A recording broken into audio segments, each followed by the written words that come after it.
2. સન્માન સમારોહ.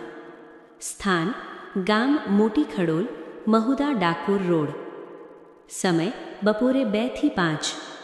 મૈત્રીબેન કાંતિભાઈ પટેલ, સુરત. સૌથી નાની 19 વર્ષના કમર્શિયલ પાયલટ. ગુજરાતની મૈત્રી પટેલ ભારતની સૌથી નાની વયની વાણિજ્યિક પાયલટ માટે આકાશ જ સૌથી મોટી મર્યાદા છે.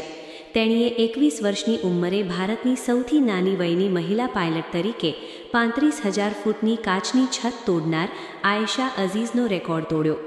તાજેતરમાં 19 વર્ષીય મૈત્રીએ મુંબઈમાં જમીન પર તાલીમ લીધા પછી ફક્ત 11 મહિનામાં યુનાઇટેડ સ્ટેટ્સમાં પાયલટ તાલીમ કાર્યક્રમ સફળતાપૂર્વક પૂર્ણ કર્યો. જો કે તેણીએ 8 વર્ષની ઉંમરથી ઉડાન કારકિર્દીનું સ્વપ્ન જોયું હતું. તે તેના પિતા હતા, જેમણે તેને ઊંચી ઉડાન ભરવા માટે પાંખો આપી હતી. ભારતની સૌથી નાની વયની વાણિજ્યિક પાયલટ મૈત્રી પટેલ ટૂંક સમયમાં દેશના મહિલા પાયલટ્સના વધતા જતા જૂથમાં જોડાશે, જેમાંથી 105 કેપ્ટન એર ઇન્ડિયા પરિવારમાં છે.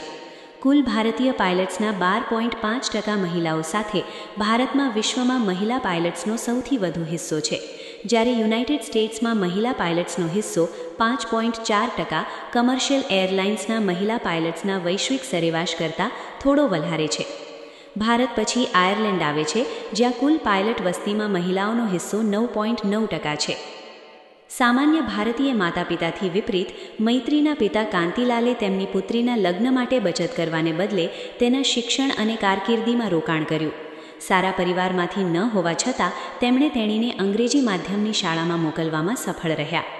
દરેક મધ્યમવર્ગીય ભારતીય પિતા તેમના બાળકોને વ્યાપારિક પાયલટ તાલીમ કાર્યક્રમ માટે વિદેશ મોકલવાનું પોષી શકતા ન હતા. મૈત્રીના પિતાએ અમેરિકામાં તેણીની તાલીમ માટે પૂર્વજોની જમીનનો એક ટુકડો વેચી દીધો. પિતા અને પુત્રી બંનેના સ્વપ્ન એકબીજા સાથે સુસંગત હતા. કાંતિલાલે મૈત્રીને પાયલટ બનાવવાના સ્વપ્ન તે દિવસોથી જ જોયા હતા, જ્યારે તેઓ સુરતથી મુંબઈ CSMI એરપોર્ટ પર લોકોને પરિવહન કરતા અને ખેતી કરતા હતા. મુંબઈ એરપોર્ટ પર વિમાનો ઉડતા જોઈને તેમણે વિમાનના કોકપિટમાં તેમની પુત્રીની કારકિર્દી બનાવવાનું નક્કી કર્યું. મૈત્રી પોતે આકાશને સ્પર્શવા માંગતી હતી. આમ તેમની આકાંક્ષાઓનો સુમેળ મૈત્રી પટેલને 19 વર્ષની ઉંમરે ભારતની સૌથી નાની વયની વાણિજ્યિક પાયલટ બનાવવામાં પરિણમ્યું. તેણીએ 18 મહિનાનો પાયલટ તાલીમ અભ્યાસક્રમ ફક્ત 11 મહિનામાં પૂર્ણ કર્યો. તે હવે બોઇંગ વિમાન ઉડાવવાની ગતિશીલતામાં તાલીમ માટે તૈયારી કરી રહી છે. એક દિવસ તે ભારતથી USA અને અન્ય દેશોની મધ્યમ અંતરની અને લાંબા અંતરની નોનસ્ટોપ ફ્લાઇટ્સ માટે બોઇંગ વિમાનોનું પાયલટિંગ કરશે. એર ઇન્ડિયા અને એર વિસ્તારા બંનેના કાફલામાં બોઇંગ છે.